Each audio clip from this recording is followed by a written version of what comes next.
بسم اللہ الرحمن الرحیم۔ حرم رسول صلی اللہ علیہ وآلہ وسلم کی فضیلت و عظمت۔ حضرت انس بن مالک رضی اللہ عنہ سے مروی ہے کہ حضور نبی اکرم صلی اللہ علیہ وآلہ وسلم نے فرمایا، مدینہ منورہ فلاں جگہ سے فلاں جگہ تک حرم ہے، اس کے درخت نہ کاٹے جائیں، نہ اس میں کوئی فتنہ برپا کیا جائے، اور جو اس میں فتنہ کا کوئی کام ایجاد کرے گا اس پر اللہ تعالی، فرشتوں اور تمام انسانوں کی لعنت ہے۔ اسے امام بخاری نے روایت کیا ہے، یہ الفاظ بھی انہی کے ہیں، اور مسلم نے ان الفاظ کے اضافے کے ساتھ روایت کیا ہے کہ قیامت کے دن اس کا فرض و نفل کچھ بھی قبول نہ ہوگا۔ مزید اس حدیث کو بہقی نے سنن کبریٰ میں، طحاوی نے شرح المعانی والآثار میں لایا ہے۔ اگلی حدیث مبارکہ حضرت جابر رضی اللہ عنہ سے مروی ہے کہ حضور نبی اکرم صلی اللہ علیہ وآلہ وسلم نے فرمایا، حضرت ابراہیم علیہ السلام نے مکہ مکرمہ کو حرم قرار دیا تھا، اور میں دونوں کالے پتھروں والے میدانوں کے درمیان مدینہ منورہ کو حرم قرار دیتا ہوں۔ نہ وہاں کوئی درخت اور جھاڑی کاٹی جائے، اور نہ ہی وہاں کوئی ہی جانور شکار کیا جائے۔ اس حدیث کو امام مسلم نے اپنی صحیح میں لایا ہے، احمد بن حنبل نے مسند میں، زرقانی نے شرح الموطا امام مالک میں، نووی نے شرح الصحیح مسلم میں۔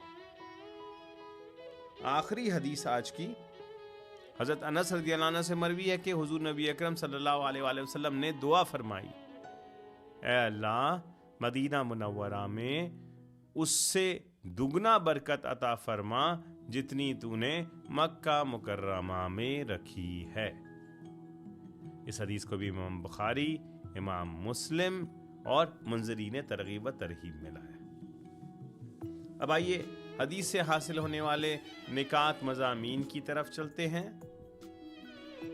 تاجدار کائنات صلی اللہ علیہ وآلہ وسلم کی دو شانیں ہیں، ایک ہے شان تشریحی، شریعت بیان کرنا، قرآن مجید کی شرح فرماتے ہیں، اور دوسرا شان تصریعی، لیجسلیٹو اتھارٹی۔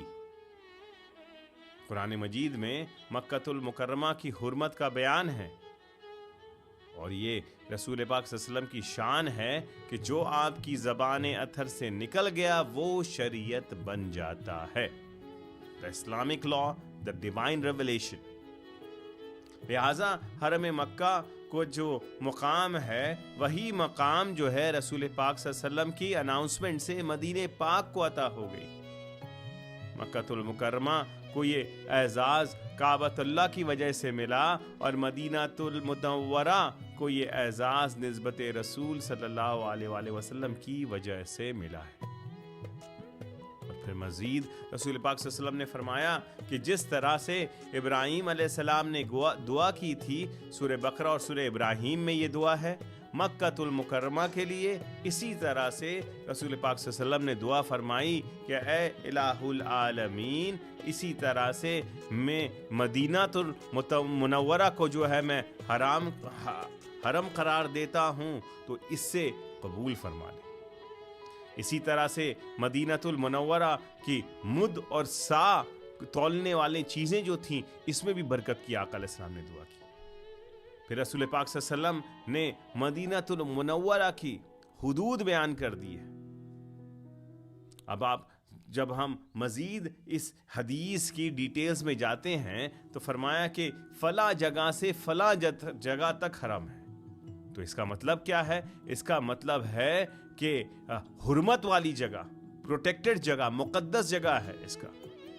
جیسا مکہ المکرمہ ایک حرم شریف ہے، اسی طرح مدینہ بھی ایک مقدس اور احترام والا علاقہ ہے، جہاں کچھ خاص قوانین اور پابندیاں لاگو ہو جاتی ہیں۔ اس حدیث میں جو فلاں جگہ سے فلاں جگہ تک کا ذکر ہے، اس سے مراد مدینہ کی وہ خاص حدود ہیں، باؤنڈریز ہیں، جورسڈکشن ہیں، جس کو رسول پاک صلی اللہ علیہ وآلہ وسلم نے مقرر فرمائی۔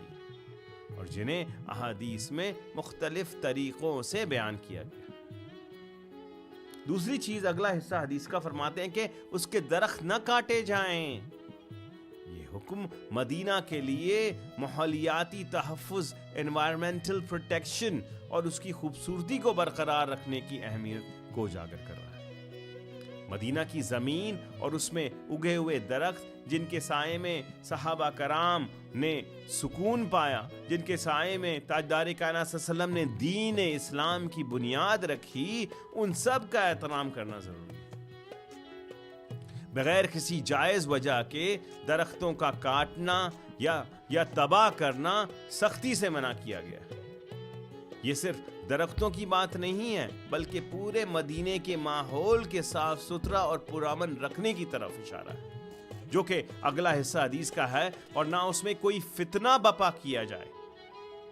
فتنہ سے یہاں مراد ہے فساد، بغاوت، انتشار، جنگ۔ ایسا کوئی بھی کام نہیں اس شہر کے امن کو، سکون کو بگاڑے، لوگوں میں نفرت پیدا کرے، یہ دینی اختلاف کیا ہوا دے، یہ سارے فتنوں میں آئے گا۔ مدینہ جہاں سے اسلام کا مرکز قائم ہوا، جہاں سے رسالت کی دعوت پھیلی، وہاں ہر قسم کی فساد اور شرارت سے بچنا نہایت ضروری ہو گیا۔ یہ وہ شہر ہے جہاں سے نبی کرم صلی اللہ علیہ وآلہ وسلم نے رحمت اور امن کا پیغام دیا، اور اسی امن کو قائم رکھنا ہر مسلمان کی ذمہ داری ہے۔ اور حدیث کے آخری حصے میں کہ جو اس میں فتنہ کا کوئی کام ایجاد کرے گا اس پر اللہ تعالی، فرشتوں اور تمام انسانوں کی لعنت ہے۔ لعنت سے مراد ہے اللہ کی رحمت سے دوری اور اس کی ناراضگی۔ اب کون سی مخلوق ایسی ہے جو اللہ کی رحمت سے دوری چاہے گی؟ یہ کتنی بڑی وعید ہے کہ جو شخص مدینہ میں فتنہ فساد برپا کرنے کی کوشش کرے گا، چاہے وہ کسی بھی شکل میں ہو، اس پر نہ صرف اللہ کی لعنت ہوگی بلکہ فرشتے جو اللہ کے پاک مخلوق ہیں اور تمام انسان جن کے دل میں امن کی خواہش ہے، سب اس پر لعنت کریں گے۔ یہ اس بات کی دلیل ہے کہ مدینہ کی حرمت اور اس کا امن کتنا اہم ہے اسلام میں۔ آخری حدیث میں فرمایا، آقا علیہ السلام نے دعا کی کہ اے اللہ، مدینہ منورہ میں اس سے دگنا برکت عطا فرما جتنی تو نے مکہ مکرمہ میں رکھی ہے۔